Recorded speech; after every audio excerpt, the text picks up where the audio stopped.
Thank you so much for having me. I would like to thank the organizers put this very nice program together. And also this morning, we already heard two talks. In particular, in Carol's talk, it give us a very nice overview about Lambda CDM. Today, I'm going to tell you something about self-interacting dark matter.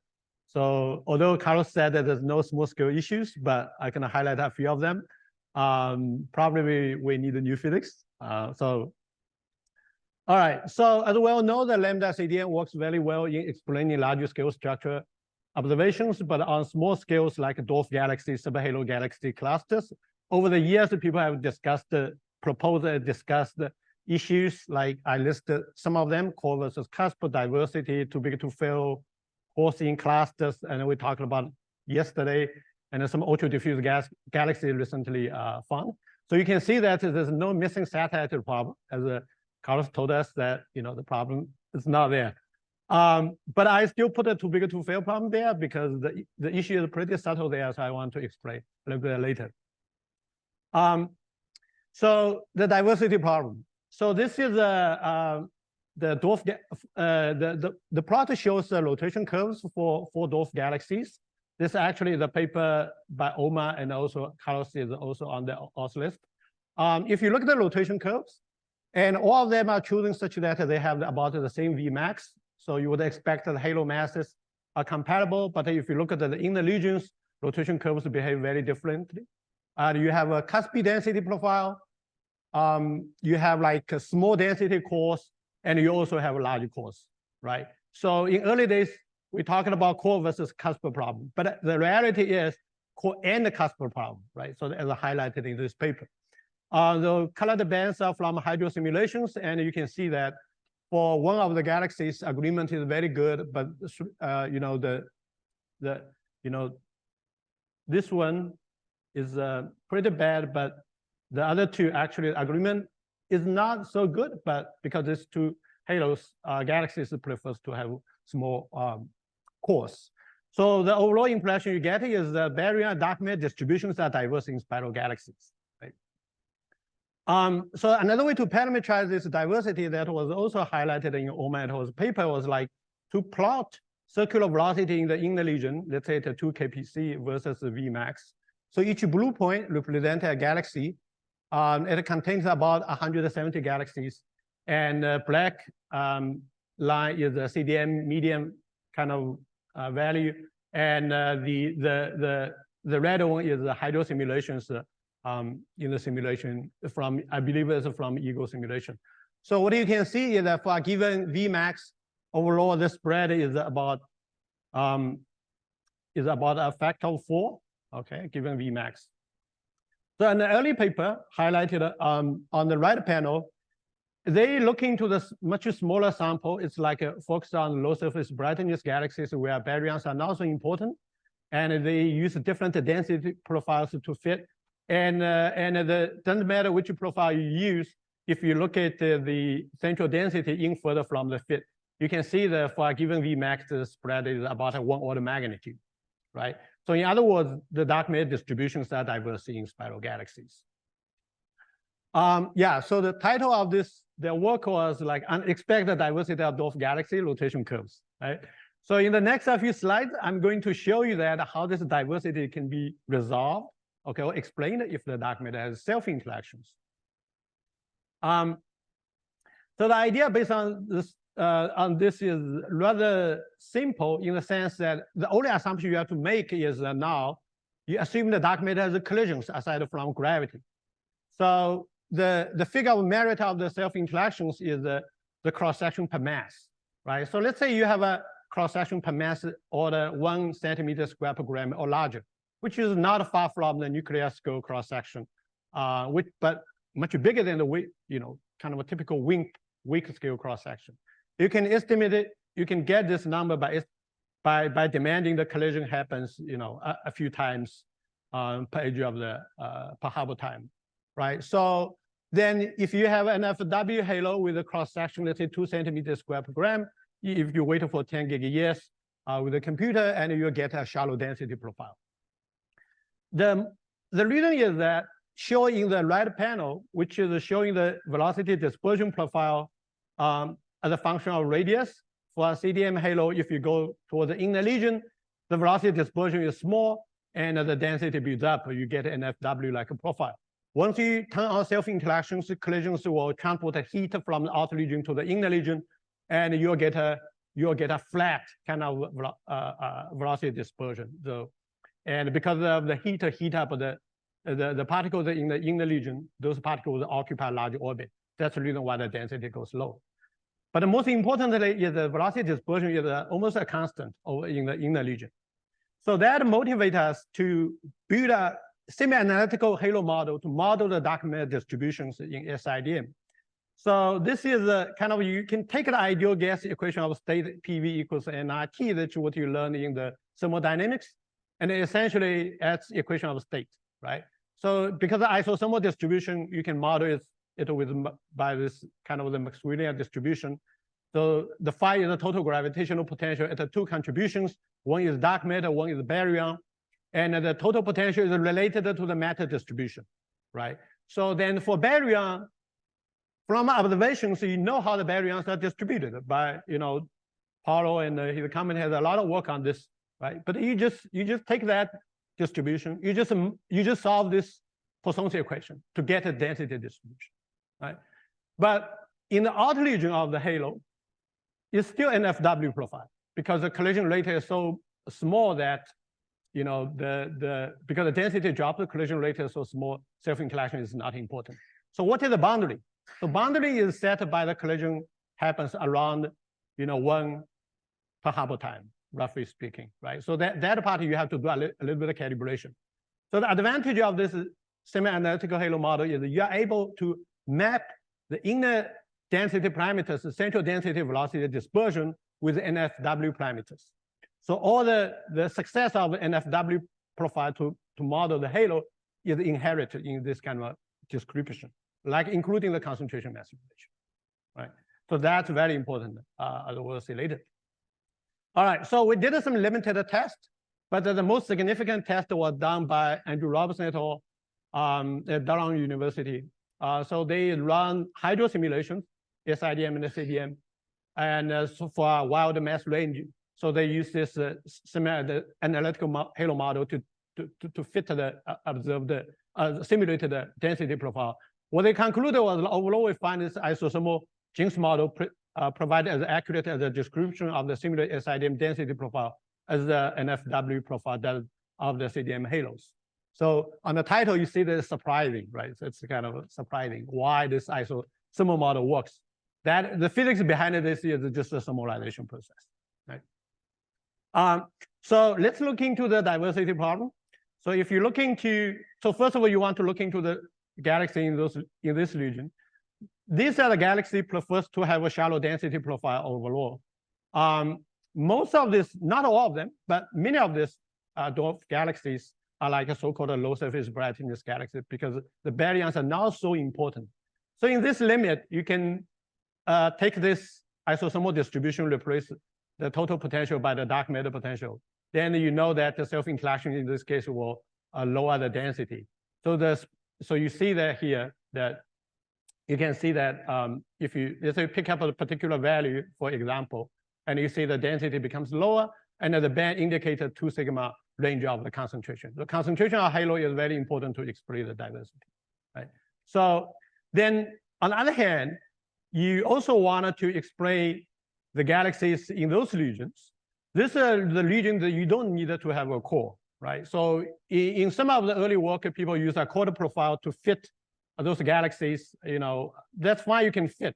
But actually, those galaxies don't need to have a quarter profile. The CDM, NFW actually just works so well. But in SIDM, how do we address those galaxies? Well, if you're looking to the limit that a baryon dominates the central region, then it turns out the central density of the SIDM is sensitive to the baryon concentration. So as you show here, that this is the NFW halo, this is SIDM without a baryon. If you add a baryons, fix the mass but reduce the the scale size, its central density increases. So you can get as high as the density in SIDM. if you're taking into account the barrier. So taking all this together, we kind of analyze 135 galaxies from the SPARC data set. That's kind of one of the biggest data sets for the purpose that we have here. And so here we show you some examples. So we divided this into 4 mass bands from the small dwarf galaxies to the LSBs to the Milky Way sized galaxies. And you take into account the spread in the concentration mass relation of the dark matter halo. You take into account the different baryon distributions, and essentially each solid curve is a kind of SIDM prediction or fit. And you see the spread, the diversity, right, is really there, you know, from small dwarfs to even very big galaxies, as originally highlighted in Carlos and Ullmann's paper, right? And also we run with Laura Salas, my colleague in Riverside, we run embodied simulations and isolated simulation to check all this. I think the agreement is very good. All right, so another kind of interesting observation in recent years was the discovery of ultra diffuse galaxies. So that's a cool part of the astronomy, astrophysics. You don't need to wait for another 50 years to see like new particles at the colliders, like in particle physics. Every year, you know, observers find new galaxies, and you look into that. So these are the called the DF2, DF4. These are the 2 galaxies actually contain very little dark matter. If you look at their like the stellar abundance, I'll give you a kind of a reference for Milky Way. The dark matter mass to the stellar mass is about 30. For DF2, DF4, the stellar mass is about 10 to the 8 solar mass. So you would expect that the dark matter mass to the stellar mass to be 200.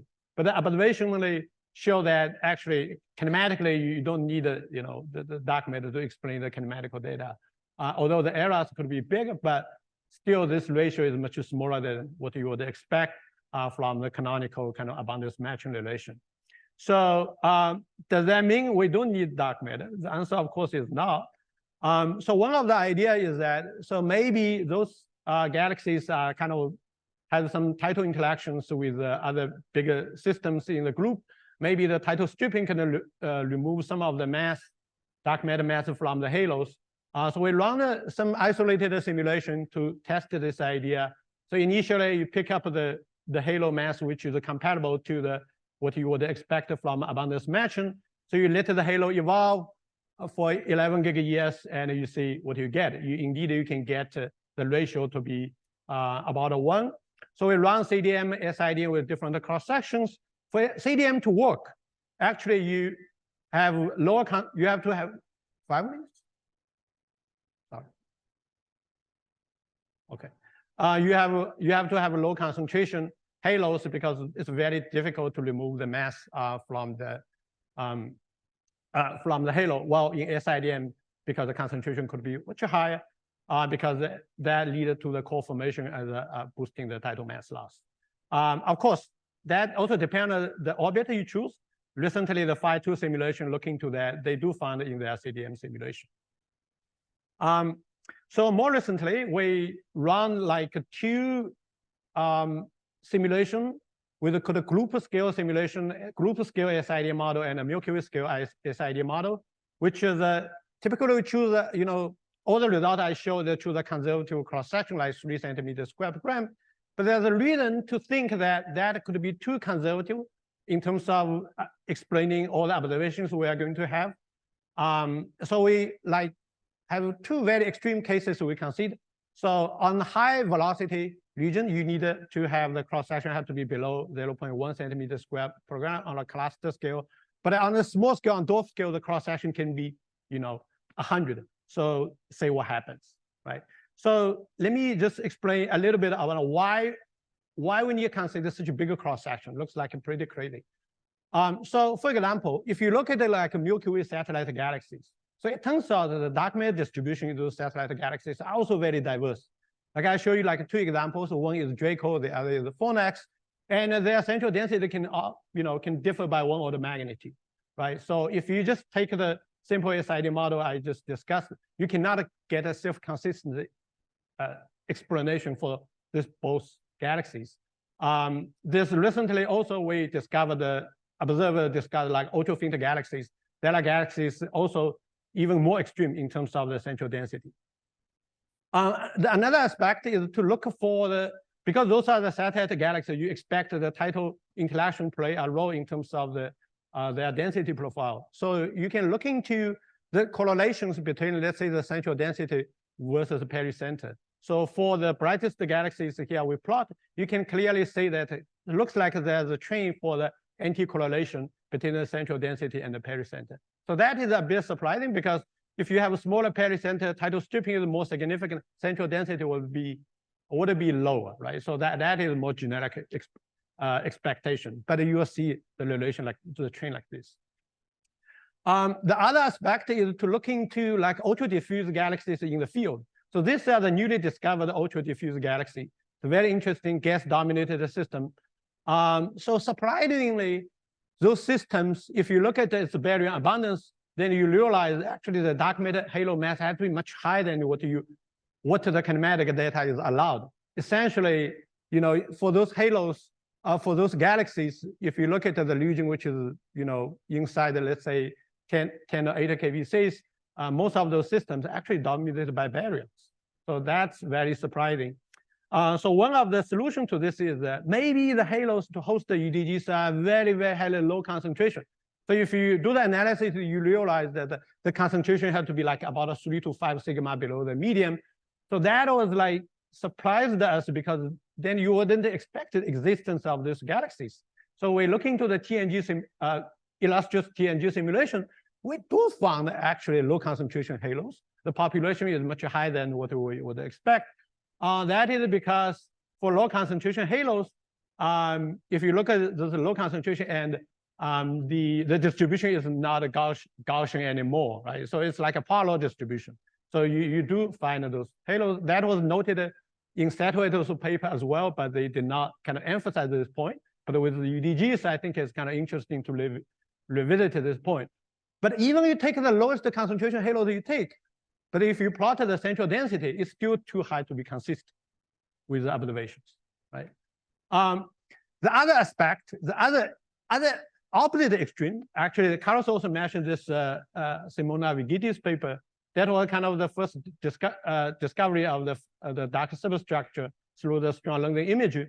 So more recently, Minor et al. Reanalyzed their observational data. They tried to map, you know, the density and then the mass for this perturber. What they found is that the density you see is very, very, so this perturber has to be very, very dense to make it work. So this is projected density in the 2D plane and the projected mass, and each dot points are from the TNG simulation, the illustrious TNG simulations.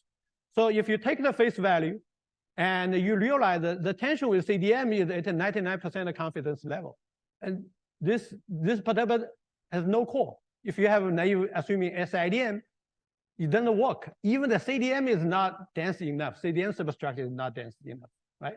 Importantly, this substructure does not have a detectable luminous component. The baryons, there's no baryons, essentially. They are to help you. So now you see like extremes, right? UDGs and a quarter spiral galaxies versus the substructure. So it turns out there's another actual substructure discovered by Vigiti also has this issue, so I don't have time to go over the details. So that's the reason why we run this high cross-section simulations. One of the important features is that to look for the halo evolution. So you already see the left panel that at the first stage of the halo evolution, the heat will be transported into the inner region. But if you wait long enough, the heat will transport from inner to the outer region, because this is because of a gravitothermal collapse. The self-gravitating system, you have negative heat capacity. If you pump the heat from, if you pump the heat from the inner region to the outer region to the latest stage of the halo evolution, then the central density becomes higher and higher. So this is shown in the right panel how the central density evolves when the time goes, right? The density goes high again. So then the one issue then you worry that if this occurs, then all the halos have in the collapsed phase, you probably, you cannot solve like diversity problem. But fortunately, actually the collapse time is inversely proportional to the cross section. So that's the reason why you needed to have a larger cross section for this occur faster, but also very sensitive to the concentration. So some of the halos that had high concentration, then it will collapse much faster, right? So that is the point to look into those systems. So for example, you can plot